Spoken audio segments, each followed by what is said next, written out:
Hi, and welcome back to Stephan Livera Podcast, a show brought to you by Swan.com. Today, my guest is Kevin Loaec. He is from wizardsardine, known for their products Revault and Liana. So today, we're getting into some discussion about Bitcoin vaults, time locking, as well as using them as part of self-custody and more advanced setups that are possible that will help in use cases such as inheritance, or perhaps for business, or perhaps making sure that your backups are more secure. So we get into a range of these topics. We do get a little bit more technical, but of course I try to make sure it's accessible for listeners. And of course, just a quick disclosure up front, I, along with the Bitcoin venture partners, did also invest into at the time Revault, and so we have a small equity stake in the company, just so you're aware up front. But I'm sure there's lots of interesting information for listeners out there in terms of Bitcoin self-custody and what direction it's going to go in the future. So here's my chat with Kevin.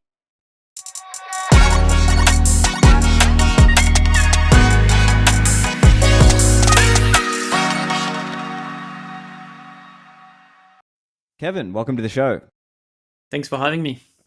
So Kevin, you are the founder of wizardsardine, and so I guess the company is wizardsardine, but some of the products are Revault and Liana. And just for listeners, so you're aware, we at Bitcoin Adventures did do a small round of investment as well. Just so listeners are aware, I've put in a very small amount into this company, but just so everyone's aware. But Kevin, do you want to just tell us a little bit about what you're working on, and just kind of explain for people what's wizardsardine, what's Revault, and what's Liana? Okay, cool. So yeah, wizardsardine is the company. We see ourselves as like a Bitcoin security company. So we really focus on all aspects of Bitcoin security, also in terms of like contributing to Bitcoin Core, to finding some bugs and having a responsible disclosure to other open source protocols. And when we find some bugs or whatever in proprietary hardware or software, we also go through that route. And we do a little bit, like just a tiny bit of kind of security consulting, mostly like security audits of other open source protocol and products on Bitcoin. So that's also one thing that is not really common in the Bitcoin space. It's pretty hard to find people to review your code. And so when it's very close to script, to the layer one, we can help with that. But as you were saying, we are mostly a product company. So what we're doing is Revault and Liana. The company started kind of only with Revault. So that's why people know it as like Revault, the company. It didn't really make sense to communicate as wizardsardine when we just had one product, Revault. So we were just, calling it Revault. Revault was the kind of the first and maybe only practical Bitcoin vault architecture that you can actually use right now on Bitcoin. And as a side note, actually, one of maybe our primary philosophy is that what we're building is with the Bitcoin we have today. So you will see that a lot with what we are doing, and same with Liana and potential future products, is that there is trade-offs. It's not perfect, but what we're doing works today on Bitcoin. We're not talking about what can be done. We're actually building what we can do with what we have today. And then, of course, if in the future there is changes in Bitcoin, maybe covenants and things like that, then of course we will improve our products with these new things. But for us, it's very, very important not to be stuck as a product company into potential things that, let's say, covenants that would basically kill our company if it doesn't happen on Bitcoin. And so, Revault being a vault architecture is very interesting because up until basically Revault, it was believed or accepted even that vaults would not be doable without covenants. And there was a lot of discussions, right? We didn't invent Bitcoin Vault. They were discussed since like 2013. And so there was a lot of research on them. And mostly the point was that you cannot do it without covenants. And when we started it, people were telling us, you guys are crazy. Why are you trying to do something so complex? Because the extra complexity is required to make it work with today's tool. And so people were like, why are you doing this? In 6 months, we're going to have OpsCTV. And I was like, yeah, I'm not so sure about that. I mean, I would love that, but I'm not going to take this bet, and we're going to go with what we have today. If CTV or whatever. Can we just, one thing before we get into this, let's just explain, we're going to keep it accessible for people because we're talking about vaults. I'm going to explain let's call it my 80 IQ grug brain version of understanding of vaults, and then you tell me kind of where I'm getting it wrong. But the general kind of idea with vaults is, in the early years, people like Brian Bishop and others, they kind of had this idea of, what if you could secure your coins with a vault? And the idea is you can like have kind of a primary setup and have this kind of secondary backup setup. And the idea is you would have this primary setup where if somebody tried to spend out of that, you would have like a watchtower sort of function that watches those coins. And if they're being sent to an address that's not approved, you can kind of yoink them or kind of yeet them out of there and put them into the secondary setup. That's kind of the basic idea of the vaults. Now, there are different constructions and different ways people spoke about doing this. There's like the pre-computed vault, and that is sort of, I guess, that's kind of the level we're at today, and hopefully maybe someday in the future with some kind of Covenant, soft fork, or op vault or something, maybe you could enable more advanced features, more functionality with it. And that, I guess, so my understanding is Revault is like a pre-computed vault idea that allows you to do this function of, stopping the coins from getting sent in a way that you don't want them to get sent. What do you say? Okay, two things. The first one about the vault. So the original idea behind Vault, I'm not even sure it had the kind of the escape mechanism with the extra wallet. It's more like enforcing policies, kind of like limits on how much we can spend or where it can go, things like that. So the typical like design is that you have a wallet, but if you try to spend outside of this policy, it just goes back into the same wallet, right? So in the original idea, you just had this same wallet. But then it really makes sense that if you start having this kind of weird transactions, the attacker might just find what doesn't trigger your policy. And so it makes sense to have a panic button that would send your funds in another wallet you already control, right? So that's kind of why we have we and every kind of now vault design has the escape hatch, the emergency mechanism. But technically, you could still call a vault, or you should still call a vault, a system that just sends back to itself if you try to cheat, right? The pre-computed stuff makes sense. We are using pre-signed transactions in Revault, but we don't do pre-computation. So our design, and that's what make it really interesting compared to the prior ones, like the ones from Brian Bishop, is that we do not have to pre-compute, for example, amounts in transactions. So in the model of Brian Bishop, the problem is that you have to basically set up in advance all of your transactions, like many steps. And then you transfer the exact amount of money that you were designing in your vault. And if you made a mistake there, if the amount of Bitcoin you're sending is wrong, well, too bad, because all of the other transactions are spending, the wrong amount then. With Revault, you don't have this problem, and that's what makes it practical, is that it's just a wallet from the user perspective, so you can send any amount, and then you still are protected by the design. The main trade-off to make that happen is that it only works for a multi-party setup, so you need to have multiple people. It doesn't work for a single party. Like if it's just for you and you want to have a setup on your own coins, that doesn't work with Revault, and that would work with Brian Bishop model. Gotcha. And I guess the other one people talk about is the requirement for a recycling or a refreshing of that UTXO. It's not just kind of like put them in there and it's good for 10 years. The current model, as I'm understanding, you tell me if I'm missing this, is is it like on a yearly basis or some period that you need to recycle that UTXO and therefore respend it? Not for Revault. For Liana, which is not a vault, you need to, but for Revault, you don't have to. So right. Okay. The trick in Revault is that you basically have an N-of-N multisig. And then if like what we call the manager, so the person who is trying to spend, the person you delegated the funds to, so basically who you want to enforce having the spending limits and everything for.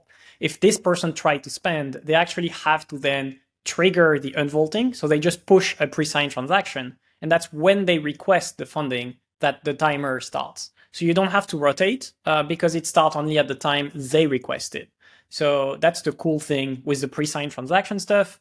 Now, the bad thing about pre-signed transactions is that it's really hard to predict the fees in the future. And there is tons of attacks today on the mempool about pre-signed transactions. So that's what makes it extremely complex. So trying to make it, usable, increase the complexity, the technical complexity of Revault. Yeah. Okay, so let me ask this question. So there'll be a lot of listeners who are just thinking, why not just multisig? Like, why even do any of this stuff? Quote unquote, just do multisig. What would be your answer there? Yeah, no, I mean, multisig is great for some people. The Revault design actually originated from a client that was asking me to work on a specific infrastructure for them. And what they wanted is that they had a hedge fund, right? So multiple co-founders having the hedge funds, but they wanted their traders to have limits and things like only a white list of addresses they can send to. So what they wanted really is that the people who were going to use the funds would have these restrictions enforced on layer one directly. They didn't want to trust any third party, but it's still, their funds, not the traders' funds. And that's why it is a vault. And a multisig here would not help because the multisig would require the owner of the money to, co-sign on every transaction that the trader do. And they didn't want that. They wanted to delegate the responsibility to the traders, but still within, spending policies limits. And that's what Revault does. Gotcha. So I would say it started then out of a business need, a business use case, as opposed to the typical hodler, long-term hodler case who's not going to touch those coins for 5 years, 10 years longer. So absolutely. Yeah. That would be, I guess that's maybe the reason why, for this particular case, what we're talking about, the vaulting case. So then why don't you answer that question from a Liana perspective as well? Like, why use Liana? Why bother with these complicated multi-sig, mini-script, all this expanding and decaying multi-sig? Why bother with all that? Why not just multi-sig?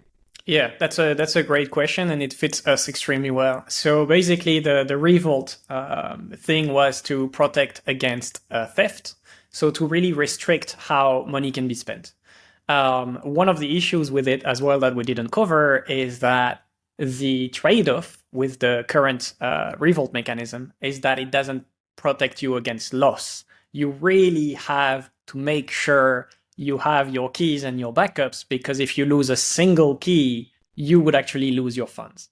And so Liana is the complete opposite from pretty much from everything from Revault. It's a protection against loss. So it's really trying to help you have more redundancy, make sure that if you lose a key, you have backups and things like that.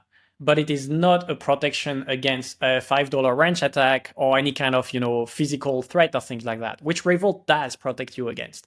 So it's a very different concept. Another thing for the, maybe less technical listener, Revault is a complete infrastructure that you have to deploy.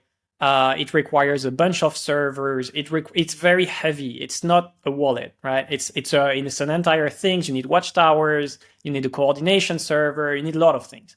Liana is just a Bitcoin wallet, so very different. Both of them are using Miniscript. So Miniscript is like a way to do Bitcoin script in a safer way. So that's kind of new.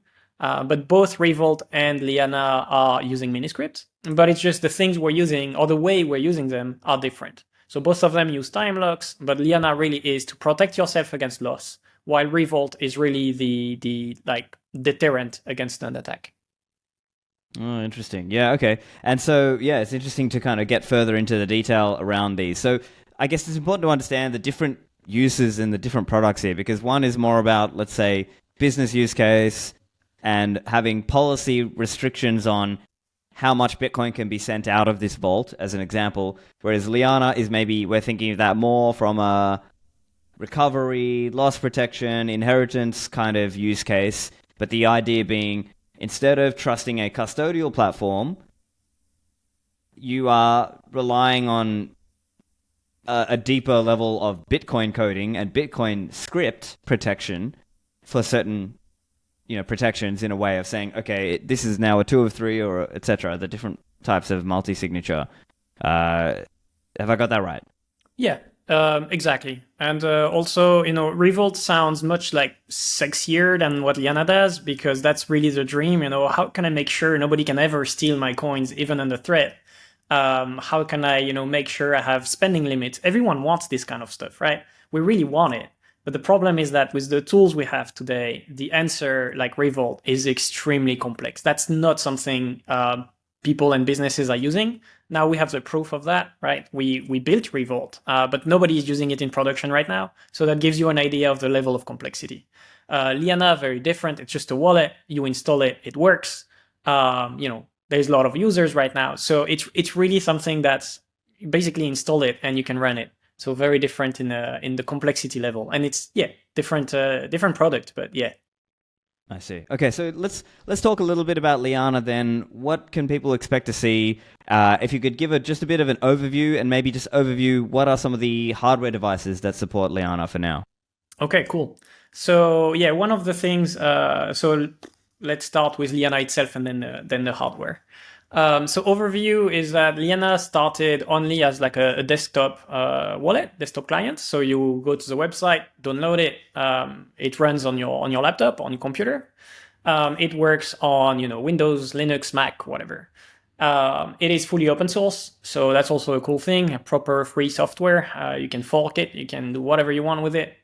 It's built. The desktop version especially is built with like the proper sovereign, you control your coins, you control your full node, you control everything philosophy. People don't really realize that most wallets that you're using, either on your phone, on your computer or whatever, they do still connect to some internet services for whatever reason, for fee estimation, for the price of Bitcoin, for maybe your node, the backend, right? It needs to talk to something.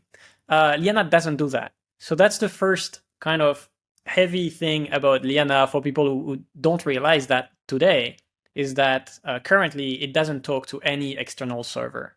When you install it, it's done. It's on your computer. We don't know anything about it. We don't know how many users we have, which actually is an issue for us as a company. It will either connect to your local Bitcoin Core full node, or it will actually download Bitcoin Core and set it up for you in a pruned mode, but still on your machine, right? So you are not even connecting to the Bitcoin network outside, your Bitcoin Core node is. And so, yeah, currently you don't have a price estimation, you don't have fee estimation. All of that is still kind of manual, but otherwise it's a very normal Bitcoin wallet when you use it. The only difference is really the setup, where you actually need to, decide, okay, what setup do I want? How many keys do I want? What do I want as recovery things? And that's where the hardware wallet come in, right? So currently Liana offers you, if you want, to use a hotkey, a key from your computer, but never do that. We have that implemented mostly for testing purpose. You can also use it as like second factor. I need to be on this computer to be able to spend, things like that. But yeah, you should just plug in your hardware wallet. Hardware wallets we are supporting are Ledger, Spectre DIY, Bitbox, and Coldcard. We are actually, Jade is integrated. It's working from the master branch on GitHub, but it's not officially released yet. So we will release the Jade support in the next version. The work we need to do, so it's not as easy as for other wallets to implement hardware or to, just support the hardware wallets. Because the hardware wallet also needs to support Miniscript. And that's require quite a lot of work on their side. So there is this big kind of thing that we have to fight with, which is when we want a hardware wallet to support Liana, we really have to do a lot of politics behind to convince them that it makes sense to spend some engineers' time to implement Miniscript. Because we know Miniscript is the future of Bitcoin, and probably every single wallet will use it in the future. But it's not the case today. There is like basically us, MyCitadel support Miniscript, and that's basically it today in terms of like existing desktop wallet that support Miniscript. So for the hardware wallet manufacturer, there is not a huge incentive today to implement Miniscript.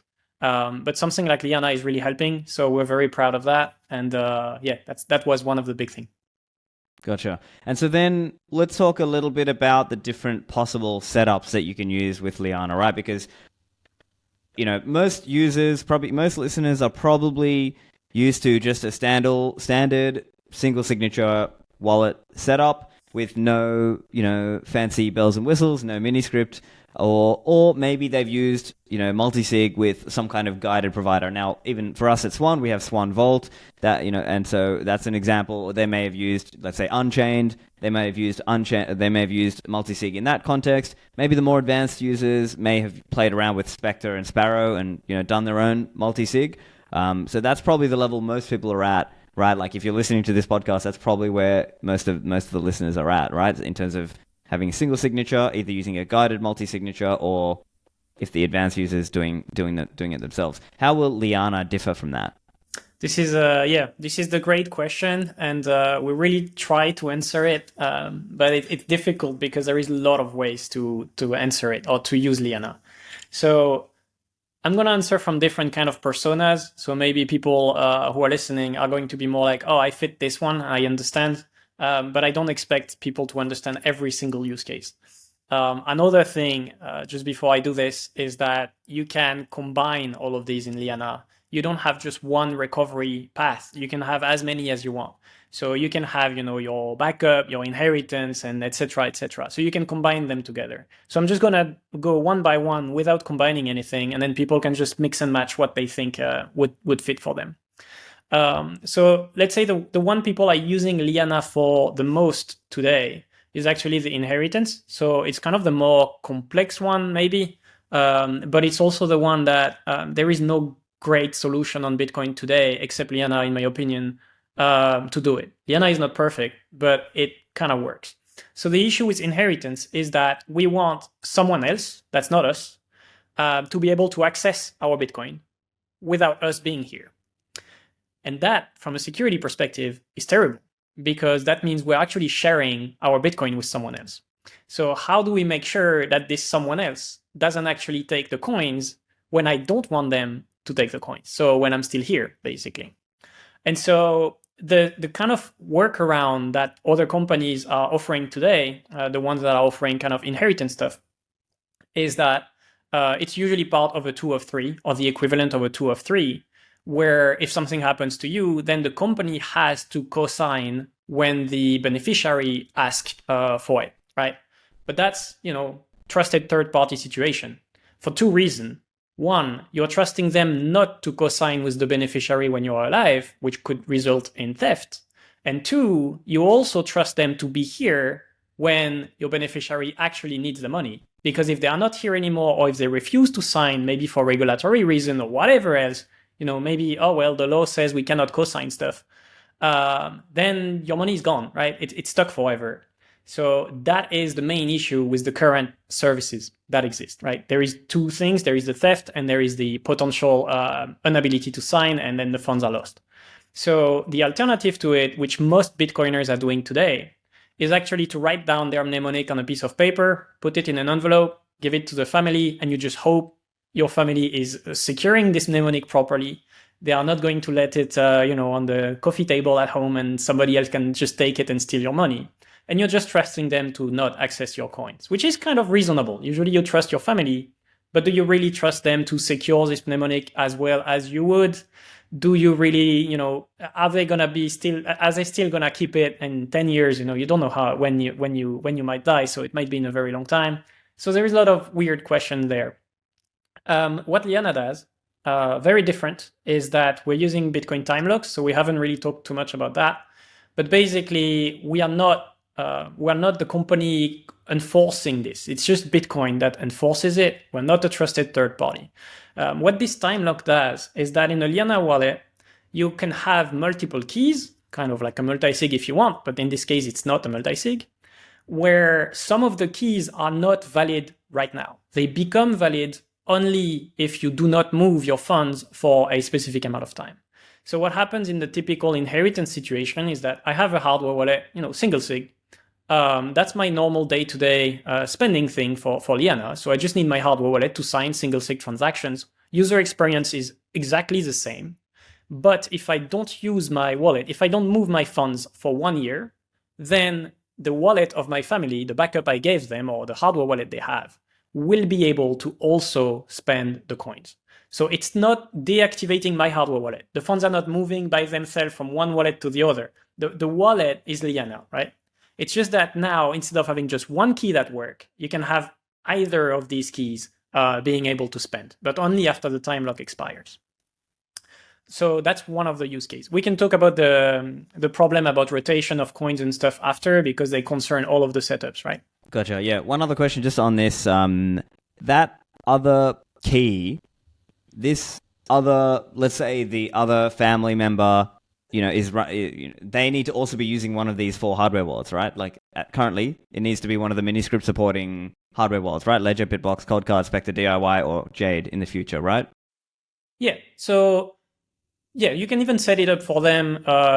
You could also just give them a mnemonic that you already, got the expert from. So they don't really need a hardware wallet right now. They only need to be able to sign when something happens to you. So they could import this mnemonic on any of these hardware wallet or any of the future compatible hardware wallet. So if it's not really a problem you want to deal with right now, like what hardware wallet should I buy for them, just give them the mnemonic. It's fine. Not your mnemonic, the time-locked one. Because they will have their own time-locked one. And so the other thing is you'll be able to understand and explain this better than I can. Can you just explain a bit about the time locks and what the limits of those are today, right? As I understand, there's CLTV and CSV, and there's a realistic limit level of how long you would want to actually use that time lock. Yeah, so this is more technical. There is 2 types. Well, yeah, there is 2 ways of doing time locks in Bitcoin Core. So in Bitcoin, the network, you have, as you were saying, check lock time verify. This one is with a specific date or a specific block height in the future. That's what we call an absolute time lock. So the time where the other key or whether the key becomes valid is a specific, time in the future, day in the future, basically. That's not the one we're using. I can cover why after. The one we're using is OpCSV, check sequence verify. This one is called a relative time lock. So it's relative to the time where the coin, the UTXO, was created. So when the transaction creating it kind of was mined on the Bitcoin blockchain. And so the timer starts at this time. When the transaction was mined, then you have this time lock counting in terms of blocks or time, and it will only become valid, the other key, once this time lock is expired. The first one, the check lock time verify, has a very, very big limit in the future. I think it's like 10,000 years or something, or 9,000 years. So if you do a mistake or whatever, you can really lock your funds for a long time, but that could be fun for some use case. I don't know. The OpCSV, the one we're using, has right now a pretty short maximum limit duration. It's 1 year and 3 months. So that's the very maximum you can have a relative time lock today. So that means in what I was explaining earlier, the maximum you can set in Liana for the inactivity of your wallet is 1 year and 3 months. So, if you don't use it for longer than that, if you're just a hodler and you never touch your coins, then your time lock will expire. It's not really a problem as such because your family is probably not going to try to steal your money. But the problem is that the benefit from using Liana, this time lock thing, is kind of void then in that case. There will be ways to increase this maximum in the future. So there is ways to do that through soft forks in Bitcoin. But currently, of course, there is no such proposal because nobody is using time locks. Only, Liana is bringing that right now. Then you have also Lightning, but the time locks are much shorter. We're talking about like a few weeks. So once there is more demand for time locks, for sure, we will have ways to increase that to multiple years. But currently, the limit we have is 1 year and 3 months. Okay, gotcha. And so can you just talk us through how to plan, how much to do in that case? Like 3 months, 6 months, 1 year? Like what's your kind of thinking there? And how is the user going to get guided there? For the inheritance use case we were talking about, I would put the maximum. I would put 1 year and 3 months. The main issue would be really for the family that if something happens to you, that means that they might have to wait up to 1 year and 3 months, especially if you were very regular in your use of the wallet, then probably your time lock are like push at the maximum. So that would be 1 year and 3 months. That might be too long for some people, right? If all of your money is in Bitcoin, for example, you might want a shorter time lock. The problem is then you need to keep using your wallet a bit more regularly to keep pushing this time lock in the future, right? Back to the show in a moment. This show is brought to you by CoinKite.com, the leading Bitcoin hardware security maker. Now, they make a range of devices such as the Cold Card, the new Cold Card Q. They have cheaper devices such as the Tap Signer or the SATS card. You can really pick your own security model with CoinKite, and I like using the Cold Card as part of various setups of my own. You can use it in such a versatile way, whether that is single signature for beginners, you can have a passphrase, you can use CDEX, or you can use it as part of multi-signature. So there's so many features and ways you can use this device or use these devices. And with the new Cold Card Q, you can use QR codes. And so that's really easy, provides a whole new kind of user experience, and it's got a full QWERTY keyboard. So it's easy to type in seed words or passphrases and all kinds of things. It helps you when you're managing different wallets. So if you want to get your devices, go to CoinKite.com, use code Livera for a discount on your Cold Card. Swan Bitcoin is the lead sponsor of my show, and as many of you know, I also work at Swan. Swan has a mission to onboard millions of people into Bitcoin and create the best experience and to be the best way to buy Bitcoin.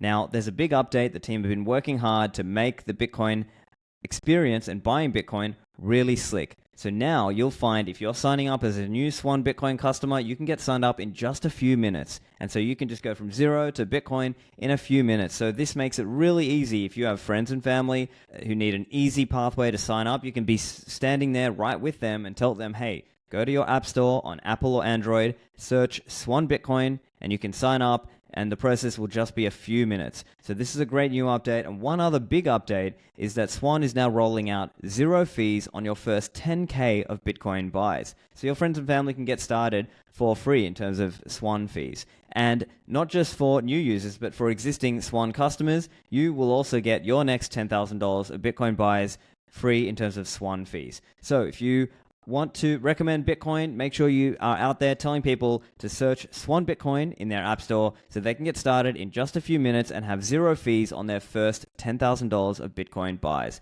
That's Swan Bitcoin in your app store.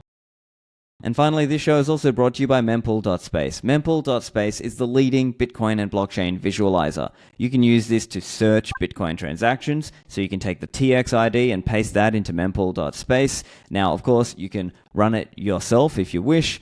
You can do all kinds of things over on Mempool.space. And most importantly, when you are about to send a Bitcoin on-chain transaction, you can check the dashboard there and use that to target your fee such that it's a level that's appropriate for you. If you want to get into the next block, well, you want to look at the high priority fee. Over at Mempool.space, they are continually rolling out new innovations and things. So recently they brought out Mempool Goggles, which is a great way to look at the different transactions coming into Bitcoin's Mempool. Now, they have different tabs. They've got a mining tab, there's a lightning tab. You can even explore Liquid as well for those of you interested in that. Mempool.space are also doing an accelerator program. So Mempool.space/accelerator is the place to go and sign up for the waitlist there. And now, back to the show.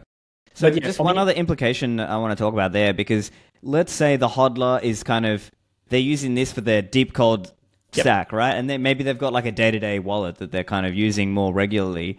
And so, like you were saying, for that deep cold stack, maybe they only touch that once every 4 years. Like maybe they just don't touch it that often. So in this case, like if they want to use Liana and they want to use OpCSV with 1 year and 3 months time lock, that means they've got to kind of remember to come back and refresh that time lock to make sure it stays at the 1 year, 3 months. Exactly. That's the main drawback of Liana. It's that, in this case, you should very much do at least one transaction every year to refresh these time locks. So that means it has two bad sides, right? The fact that you need to do a transaction. So that's one thing, but that could be seen as well as a good side, because at least your keys are still working and etc. So it's still good practice to test your keys from time to time. But the other bad thing is transaction fees. So you need to do on-chain transactions to do so. So you have to pay transaction fees every year basically to rotate your coins. So that's just the way it is. It's not money for us; it's money for the Bitcoin network. But this is one of the drawback.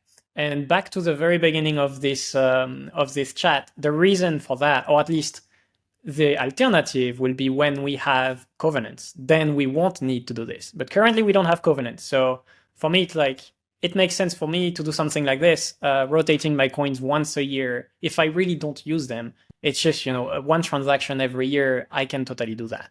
But for sure, for some people, depending on their setup, it might not be reasonable.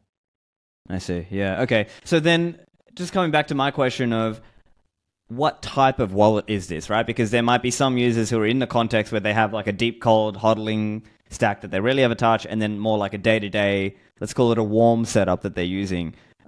In this context, is Liana, like what category would you put Liana in? Or would you just say you would just use Liana more like your day-to-day warm wallet, and the idea is that you're just... do you get what I'm asking? Yeah. Yep. I totally get what you're asking. I would say it depends. For inheritance, of course, what you need is your cold storage to go to your family, right? So for inheritance, either you use Liana and you need to move you should move your coins once a year to make sure, there is still this time lock being enforced. Or you need to find something else. But definitely your warm wallet is not going to be enough for your family if you have, a setup with a warm wallet and a deep cold storage. But for the other use cases that we can talk about now, actually, it totally makes sense to use Liana as a hot or warm wallet. Not hot, but let's say warm wallet. Gotcha. Okay, so we've spoken about that. I guess that case we've spoken about, probably the user demographic there is maybe like the individual hodler who wants to make sure his coins pass inheritance-wise. Now, let's talk about some of the other cases. Yeah. So in the profile of the inheritance one, there is also the ones that really don't want to trust a third party. If that's important for them, right, there is no alternative except giving a copy of your mnemonic to your family, and that's really worse, right? There is nothing. It's just strictly worse to just give a backup to your family if you don't want any trusted third party. Then the other things are like more, what applies to us, maybe Bitcoiners. Today, if inheritance is not in your main thing. So for some people, let's say the most the people who are just having some Bitcoin and they are not full-time Bitcoiner, they don't have time to learn everything about Bitcoin. They don't necessarily want to be on a they want to be sovereign, but they don't want the risk of losing their money. Liana is actually pretty good for that, because you can get something in between what would be, let's say, a third-party custodian, so maybe leaving your money in Coinbase, right? Or being in self-custody.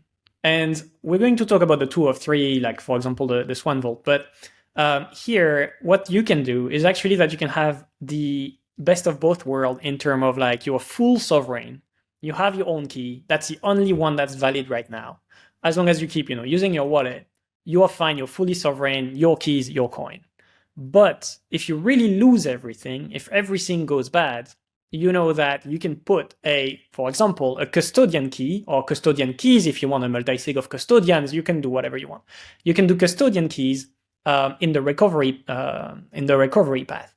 I'm saying custodian because let's start with that. And so you could say that, I'm fully sovereign, but if I lose everything, then I can go back to the model of a trusted third party that can actually send me back my coins. So this is more like for the user that's currently leaving their funds in an exchange because they think they are safer this way compared to being in self-custody.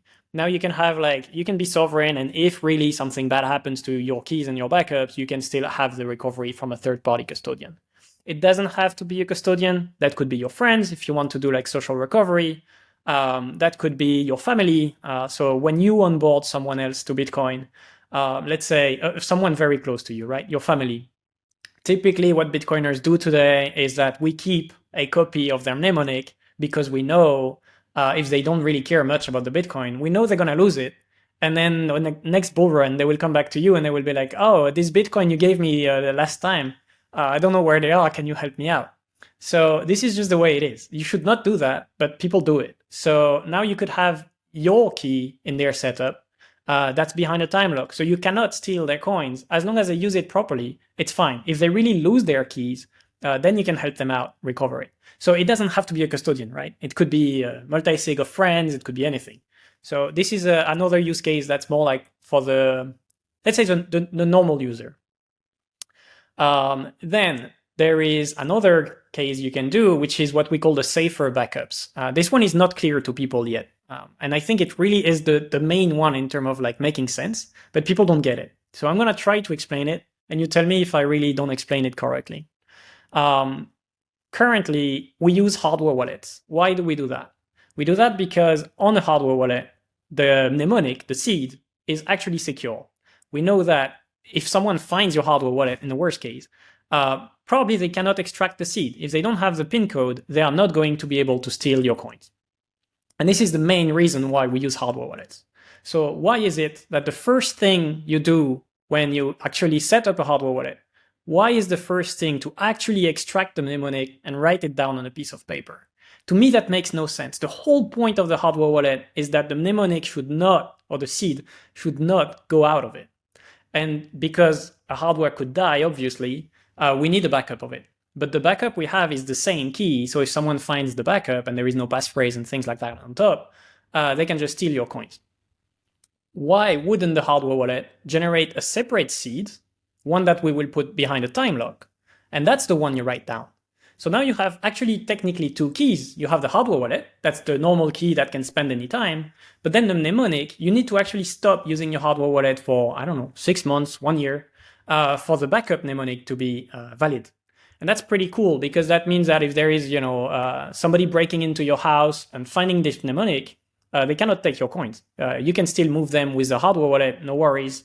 And that's much safer than just having a clear text mnemonic at your place. And again, people mitigate that today with passphrases and things like that. But again, either their passphrase is just not secure because it's a weak passphrase and they try to memorize it, or it's a very secure one and sometimes they don't do a backup of the passphrase and then they lose it. So here we just have what I think should be the default of every hardware wallet and even like software wallet is that the backup you take, it's a backup. It has no reason to be active right now. It should be behind a time lock no matter what, because it's not a key you need. You need it only if something really bad happens to your hardware wallet or things like that. So to me, that's like really important use case, but it's very hard to explain because nobody is used to this. Yeah, this requires a lot of, really thinking about what Bitcoin is, how Bitcoin works. I think probably listeners of this show can kind of grasp that. But it's going to take a lot of work to kind of get that idea popularized out to the broader, non-interested audience, let's say. But yeah, as I'm understanding you would have two sets of keys, one that's in the hardware wallet per se, and then one that's like a time-locked backup. And the idea is that you would keep this backup somewhere else. Maybe you would have some kind of tamper-evident bag or some kind of, And the idea is that the user would periodically go and check and say, hey, I'm doing a quarterly check of my backup bag and make sure it's not being tampered or opened. Oh, okay, it's safe. Okay, I'll come back next quarter. But if they come back and they see, something's wrong, okay, quick. Now I need to rotate out of this setup into something else, etc. But the idea is that this would help defend the user from, third-party access of the backup. Yeah. Right. Yeah. And so, in that model, you're still kind of pretty much relying on the hardware wallet having not your main seed not having been tampered with or messed with somehow or evil made, attacked, that kind of thing. But this would at least, in the event of hardware wallet failure, device failure, you've still got that backup. And maybe it's a 6-month time lock on that backup or whatever. And so, I guess the other thing is maybe you're destitute for 6 months, but maybe in the future there'll be kind of like lenders or loans to people who sort of say, oh, see, Kevin, I see you've got 6 months time lock left on your thing. Let me forward you, 98% of the Bitcoin now, and I'm going to take those coins, and they kind of have an interest rate on it and something like that, so you're not destitute for 6 months, something like that. I really think that's the way things are going. You can also see insurance starting to pop up. So with Anchor Watch, that's also working on the same type of wallet. Because insurance companies feel much better to cover your coins if they can see, okay, the coins are going to be unlocked in the future. Yeah. Exactly. Yeah. So that's really cool because you can have, this as like lenders, but that could also be just an insurance company that is like, okay, sure, fine. The coins, we're going to get them in the future. So it's perfectly fine. Yeah, interesting. So, yeah, I guess the thing is, this is going to be difficult to explain to end users, but maybe the way it actually gets given to those end users is more like through a service, right? Like there's a company or a service that offers this, professionally, and maybe in the background, yeah, they're using Miniscript, they're using Liana, they're using some of these tools, but the user feels like, oh, okay, if I lose my coins, I have I forgot my password, right? Like that's in the end, at the end of the day, that's what a lot of, let's say, end users of Bitcoin, they want that. They want this kind of I forgot my password feature.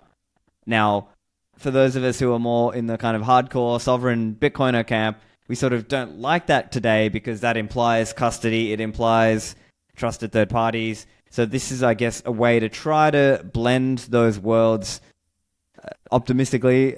Let's see if these worlds will blend. Yeah, and on this actually there is a lot of like kind of purity check in the Bitcoiner side where like, oh no, it says third party, so it's bad.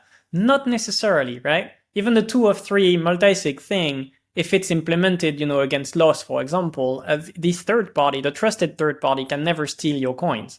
So you are kind of reducing the trust that way, and you can have trusted third parties that are fine in your setup. And I think one of the things that kind of scare people in one of our products on the website, which is what we call the safety net, this like custodian key that you put as a last recovery, just in case something go wrong. They see that and they're like very scared. They're like, there is custodian in this. That's a bad word. I don't want this. But the alternative is that in the exact same setup without the custodian, if you reach that level, it means you lost your coins. So if you lose all your keys, you lose all your backups. Now you have the option, or you had the option to set a custodian as a recovery, or you don't because of purity, whatever. If you don't have it, you lost your coins. That's up to you. It's a choice. But it's not like worse in any other way for the normal use case, because the custodian key is never valid unless, you don't respect the rotation of coins, of course, or you really lose all your keys. So yeah. So how far ahead can that be set? Like 5 years, 10 years? Like how can that be set? It's still the same, still cannot. So it's still 1 year and 3 months maximum for this, which is a bit short, potentially. Okay, so that's kind of the main thing would just be like the hodler has to think, okay, I need to make sure I cycle my coins every year to make sure the custodian is not taking control of my coins. Exactly. So we do have cool mitigations against that, actually. Maybe that's a little bit technical again, but I think it's worth mentioning. A normal custodian, or even a key in a 2 of 3 multi-sig, like the ones you have, you need the custodian to know the coins, right? You need to be able to see the wallet. Otherwise, you can't do anything with it. Well, in our situation with Liana in this setup, you don't necessarily have to share, or you don't want to, if you don't have to, like maybe privacy reason, you don't necessarily want to share what we call the descriptor with the custodian. So in that case, that means that the custodian has absolutely no clue how many coins you have, who you are. They have no vision. They don't even know if their key is being used. Of course, you have to basically pay them a subscription to keep this key safe, but they don't know if you're actually using it. They don't see anything. So even if the time lock expire, in that case, they can't spend it because they don't have the descriptor. The issue with this setup is that you still need to provide them the descriptor when you need. But you could, basically deal with a third keep that party in a separate, somewhere else in a USB stick, in a private cloud, encrypted, whatever. Exactly. So there's all kinds of other ways you could save that. It can even be online if you're kind of okay with that. Of course, not on Twitter, but like in a drive, in a private drive or whatever. Because this is not, there is no private key in it. It's bad for privacy, but there is no spending problem. You can also deal with like other third parties, keep it in a safe, keep it whatever. Even if someone get access to it, they can't steal your coins. So this is a really cool setup that people don't yet realize the power of, that you can have actually kind of a technical insurance on your self-custody where you haven't disclosed anything about your privacy, basically. You don't have to disclose who you are. They don't need to do KYC at this stage.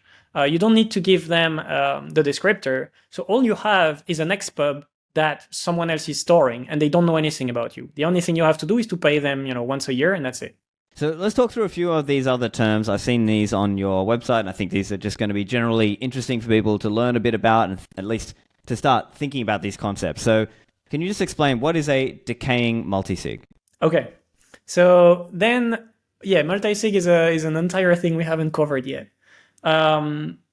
Typically, in my opinion, multisig is used more for like businesses. Sure, you can use it for your own coins, But the kind of risk you are mitigating doing a multi-sig yourself is really, you have so many layers that it's a whole episode again. Like, for example, having different keys in different locations, so people cannot threaten you at any time to access your coins.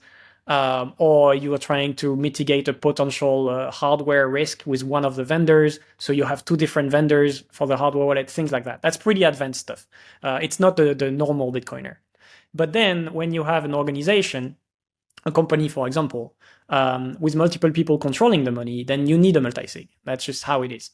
And so the typical way of doing multi-sig today on Bitcoin is doing a 2 of 3, doing a 3 of 5. It's usually these numbers that keep coming up. The reason for that is because if one of the key is lost, and that happens, then you still want to be able to access the funds. So that's why you never have a 3 of 3, or it's extremely rare, because the risk is just too high to lock your funds forever.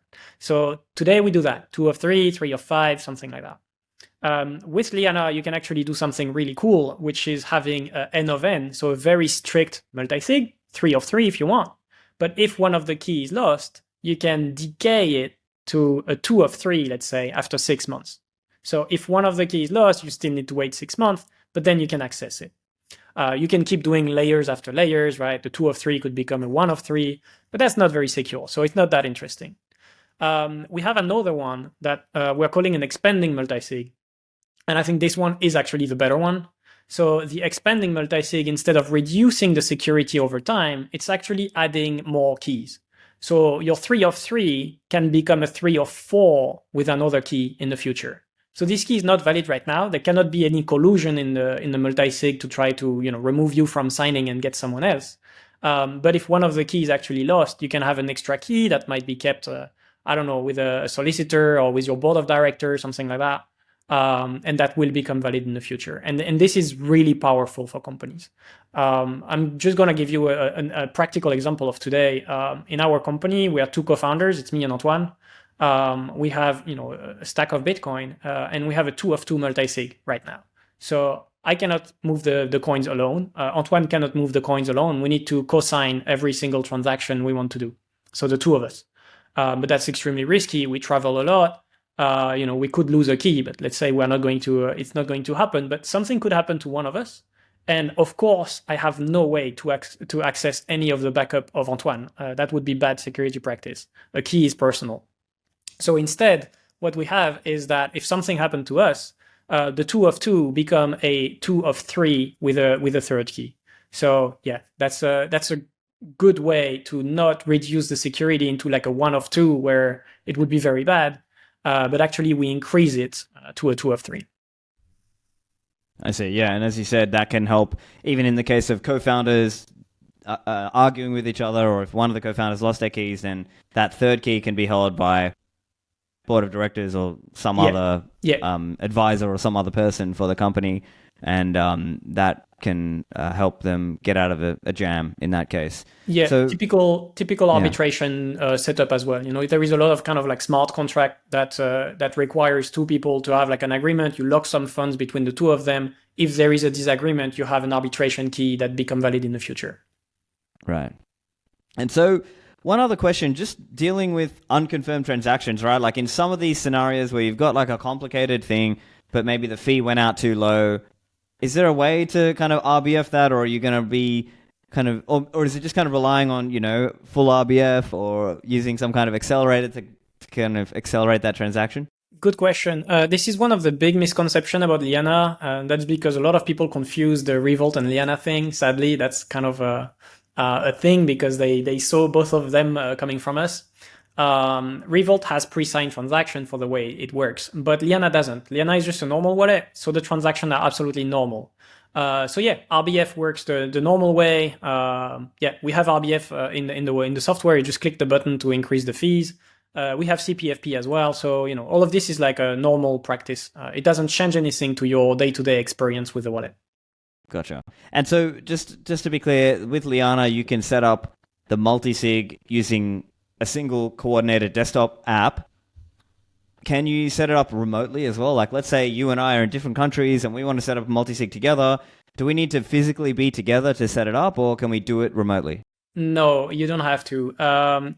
So basically in Liana, so coordinator, we don't really have one right now. So you still need to exchange PSBTs.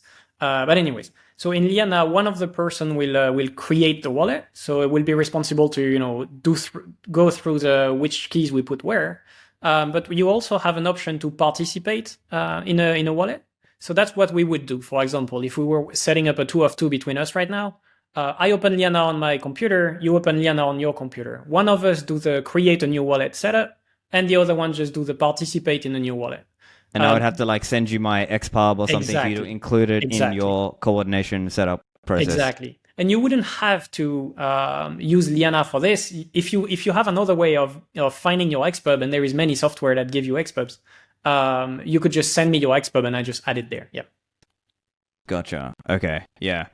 Okay. And then one other complexity people will probably face is Miniscript is early, right? Like it's extremely early. So maybe some of the tooling, maybe the way to kind of understand what am I signing, right? Because maybe when somebody's new and not just for someone who's new, maybe someone who's already advanced, they may be looking at the device, like it's a small screen, or maybe the new device, the Cold Card Q, and they're trying to figure out, okay, what quorum am I joining here? What am I assigning here?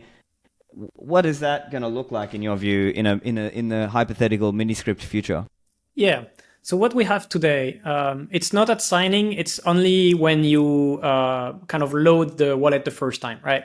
So when you register the descriptor, that's how it's called right now. Very similar to when you do a multisig. So if you do a multisig, you set up a multisig on Sparrow or whatever, you still need to register this descriptor on the hardware wallet. So it's extremely similar in what it will display on the screen and things like that. It will display you the Miniscript policy on the screen. So that's annoying because if you don't know what you're doing, you're kind of just checking it's the same as you have on the screen of your computer. You press next, next, next. The device tells you if one of the key, like if the private key of the device is actually included. So you still have this, proof at least that your key is really in there. But you do that once at the setup stage. Then when you sign transaction, it just says, you're signing from your Liana wallet. This is where it's going, blah, blah, blah. So it's still checking all the things, but you don't have to validate every time. We have been discussing a lot on how we can improve this flow to speak better to people, let's say. To be like, oh, this is like a inheritance setup where this is your key and this is the family key and it's valid after 1 year. It would be great to say that to people, but sadly there is too many attacks possible where what's displayed on your laptop screen is actually different from what we are sending to the hardware wallet. Right, but if we it's don't like a display malicious software app, yeah. But if we don't display it and it's the same logic, but it's not the exact same backup you have, you're not going to be able to find your coins. So this is like a ransom type attack, kind of like what ransomwares do. It's not about stealing your coins. It's about basically asking you money if you want your backup back. So that's why currently we're still displaying the entire policy on the screen.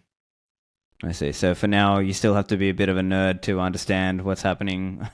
But maybe in the future, there might be standardized templates and standardized sort of ways it operates, and maybe that's how I'm speculating, right? I don't really know. There is work being done, but for now, there is no perfect answer. In terms of transaction bytes and the size of the transactions, how do Liana transactions compare size-wise to like standard, transactions people are doing today? So there is two types of wallet technically you can set up in Liana. So you have the old school Segwit V0 wallet, so before Taproot basically. So with this, you have to reveal the entire script every time you spend. So because there is more keys in your wallet, technically, your transactions are heavier. But we also support Tap Miniscript. So that means that you only have, like Taproot basically, you only have to reveal the script of the path you're using to spend. So as long as you use it normally, like for your normal transaction, and it's not a recovery, nobody on the Bitcoin network will know you are even using Liana, and they will just see you as a normal single sig. And the cost is also the same as a normal single sig. So basically, it's a normal transaction in terms of privacy, in terms of costs, when you're using the Taproot version. Interesting. Okay. And because you're using the latest stuff, because that's the feature, Taproot Miniscript is the feature you specifically want. So you actually, in a way, you want more people to be using Taproot because now you've got a bigger anon set to hide inside of, and just more people are using Taproot that way. So there's more, let's say, wallet support. Yeah, and that's also great for privacy, again, from the kind of custodian or other keys in your setup, because you're not revealing them in the spending path, so they have no clue which coins are yours or things like that. Taproot is great for this. Yeah, interesting.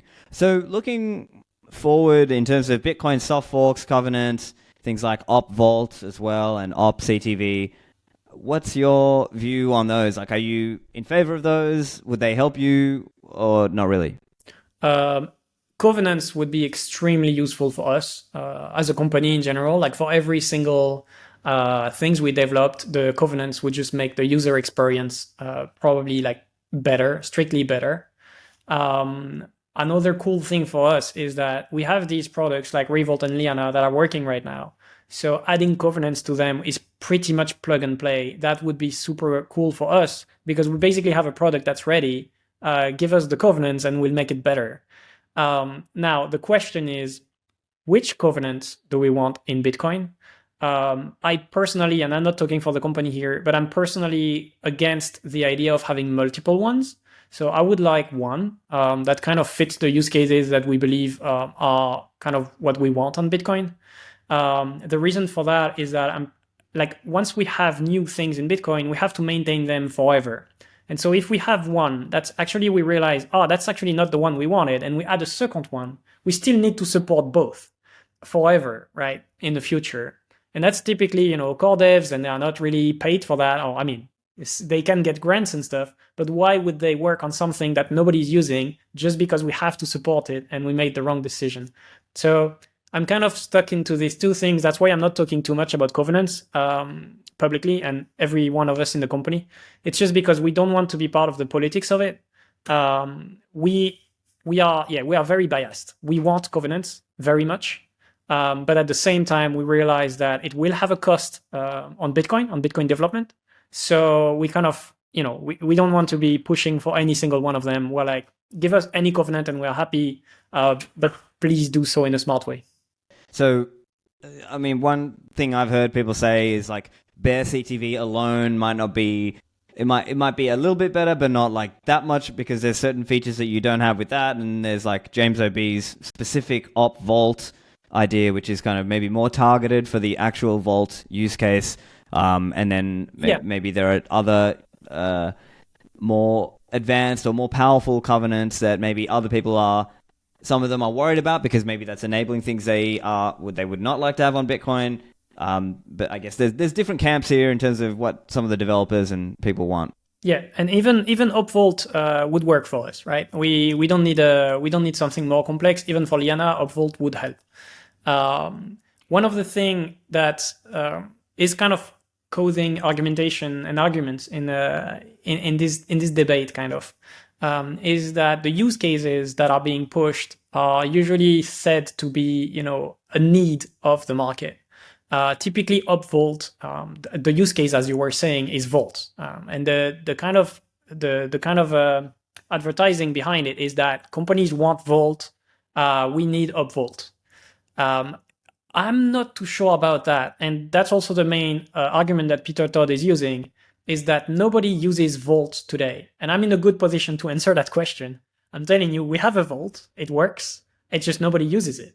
So does it mean it's just a problem of UX, or is it really that we are completely mistargeting the problem? What do big companies use today? They use MPC, they use Fireblocks, whatever companies. They use stuff that we don't consider even secure from a cryptographic perspective, but that's what everyone is using. That's what Coinbase is using. Everyone is using MPC as soon as they touch multiple coins, basically. And so we're not going to be able to go to Coinbase and tell them, hey, we have a vault, please deploy it. That's what we thought, because we really thought they would focus on the security first. And sure, there is more complexity, but they know they have the best security there. And that's not the case. So I'm not sure if it's just a complexity problem, like some people are saying, and the vaults, the covenants are going to fix this. But yeah, this is kind of one of the arguments as well. I see. It does. I mean, I guess this is one area where people disagree a little, because I've heard some. I don't want to kind of dox an individual here, but there is an individual who, I don't want to get too into the detail, but I've heard some other individuals who say, yeah, actually there are some companies who do want to use this kind of thing. So I don't know, maybe there's just different views in the community here. I'm not having a personal stance. I'm just reflecting that, you know, maybe there are other people who say there is a demand. Absolutely. I don't know. I don't really know where it shakes out. It could also be, and as you rightly point out, a lot of people currently, like the Firebloxes of the world, are using these NPC things because it's more easy for them to support shitcoins all off one thing. Whereas like more Bitcoin focused and more tech focused, those people do tend to be more interested in using like native Bitcoin. Like I know BitGo, as an example, they have like a team who does like Bitcoin multisig, and you know, obviously the Unchains and the Casas and the Swans of the world are using Bitcoin multisig. But maybe, yeah, it's a function of how popular shitcoins are for now, and then who knows, maybe in the future Bitcoin becomes even more prominent, and maybe at that point there's a rotation back, and then maybe people do care more about vaults in Bitcoin. Who knows? I hope, because it's a really beautiful concept, and when we have the covenants, definitely it's going to be cool. But yeah, the kind of argument of like it's an urgent need, I don't feel the urgency at all. It's really that the thing is, maybe it's a want. We all want it, but it's fine if it's not there right now. And that argument was also used in the Taproot fork, actually. People were like, we need Taproot now. We can do all the cool stuff with Taproot. And it's been years, and all the cool stuff is not really there. The only thing that's really using Taproot is like the ordinal stuff. I mean, come on. Yeah, I mean, I would say there are Taproot channels being used, like for some Lightning people, and so there's something there. You're using Taproot in your mini script, so I mean, there's some Taproot uses, but yeah, I guess it's not. And to be honest, I was not expecting like immediate adoption of everyone using Taproot everything, because you know, it always just takes time, just like it took with SegWit, right? People were arguing with exchanges for so long. Hey, when SegWit? You know, and it was, you know, it just takes time with these things. So I guess that's kind of where it's at. Yeah. One other area, just around organization security, because we've spoken a little bit, mostly around the individual hodler and maybe like a family hodling use case. I guess there is also a use case here around organizations where they might, you know, split up keys, use multisig, but there's maybe they have more specialized requirements. Maybe they want some kind of co-signing server. Maybe they want you know, more strict disaster recovery requirements, things like that. Is there anything you want to comment on there at the organization use case level? Yeah, even for individuals, but cosigners are great. I'm a huge fan. The cosigner, what is it? Well, really, a cosigner is like an emulation of a covenant. It's how can you put policies, spending policies, but you know, you have to trust a hardware or a company to respect this. But this is cool because it's kind of the use case people want, right? It's like, I want to make sure that I'm not doing a mistake with adding a zero too much. So I want to restrict my transaction to be 0.1 Bitcoin maximum, each of them, right? Or I would require to have like 3 signatures instead of 1, something like that. This is really cool. That can also be, to check other things. You can imagine a lot of use case with cosigners. So cosigners are great. And one of the issues of cosigner, again, is the trusted third party. So for 2 things, you trust it to actually apply the policy. Well, that's kind of, you know, you have to do that before we have covenants. But you also trust it to not block you when you should be able to spend. So the cosigner should be able to prevent me from signing. That's his job. But that means it can block me from signing even when it shouldn't. And so something like that, used with Liana is great as well. Because instead of thinking about using them as a recovery, we now think about basically getting rid of them in the multisig. So imagine the 2 of 2 things with Antoine I was talking about. Imagine it was not Antoine, it's just me, I'm a solo founder now. And I want a cosigner to make sure that, you know, somebody cannot threaten me to move all the funds somewhere. If the cosigner refuses to sign every single transaction forever, for whatever regulatory reason, I want that after 6 months, I can actually sign a loan. I can remove the cosigner from my setup. Yeah, you wouldn't And want to be kind of stuck with the cosigner there. Yeah. Exactly. And you can do really cool stuff. Like, for example, you have company A as a cosigner in your first thing. So you have Mikey, Kevin, and company A as a cosigner. If company A doesn't sign for like 6 months, then it become Mikey and company B as a cosigner with the same policy. So I can actually switch or swap the cosigners, but they can never sign the two of them together, right? It's not a 2 of 3 with 2 cosigner. It's a 2 of 2 with me and the cosigner A, or me and cosigner B. So you can do really cool stuff like that.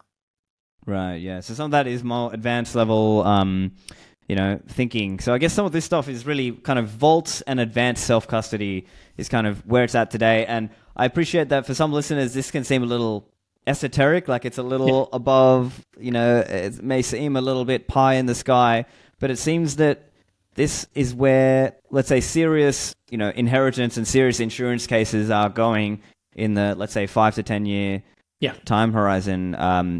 I'm guessing, but it seems that is the way it has to go in order to have less trusted, or let's say minimized trust environments, as opposed to today where most people are just kind of defaulting back to the fiat world custodial solution, and just kind of having that extra trust there. So we've covered a lot today. We've spoken about a lot of different things. I'll just try to, I guess, summarize a few key ideas just to kind of make it clear for people. So we've spoken about this idea of, Revault, and we've spoken about Liana, and we've spoken about some of the different concepts that are involved, like using Miniscript with different spending pathways, and some of the different hardware devices that are coming now that will support that to allow you to not have to trust as much in the case of inheritance, or in the case of making sure that your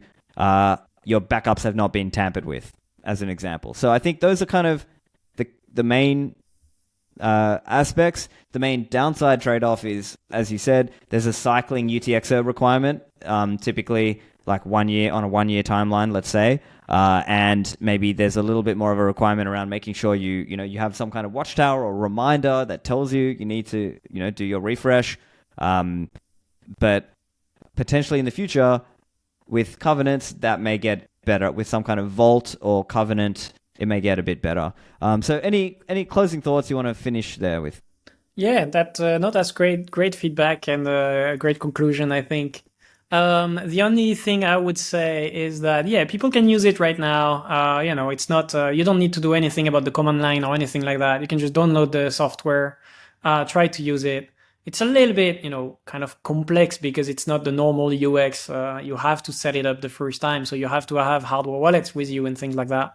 But people can try it. They can use Signet as well, which is like one of the test network of Bitcoin. So if you just want to try it and see what it looks like with coins with no value, you can just contact us and we will send you some Signet coins, no problem. And then, I think that's mainly it. I would like to mention something we have that's called Liana Lite. It's not on mainnet yet, but we just launched it, and we're going to launch mainnet very soon.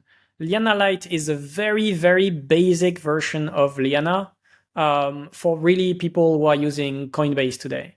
So it's web-based, so it's really not the same kind of sovereignty aspect that we were talking about Liana Desktop, right? It's web-based. You go to lianalite.com, you plug in your ledger. Currently it works only with Ledger, but we will add more. And then so that's for your main key. Then it asks you what recovery key you want. So typically your, recovery buddy, your friend that's there, just, to help you out if really it goes bad. So plug in their ledger or put their expert there. And then you have a very simple UI, web wallet where it's still your keys, it's your coins. We don't touch the coins. But of course, we are running the backend. So privacy-wise, it's like a most, software wallet that would connect to whatever server. So we would be able to know how much money is on this wallet, but we cannot spend from it. So this is something we're kind of trying out, and we think that's kind of the good first wallet for somebody from your family or whatever. Instead of giving them, a proper full self-sovereignty wallet. You just give them, you have this is your ledger, only you can spend. But if you lose it, you can come to me and get your money back. Okay, interesting. So we'll see where it goes. So Kevin, thanks for joining me today. Yeah, you're welcome. Thank you very much for having me. I hope you enjoyed the show. Find the show notes at stephanlivera.com. Give us a thumbs up and share it out there with people if you enjoyed it. Thanks, and I'll see you in the Citadels.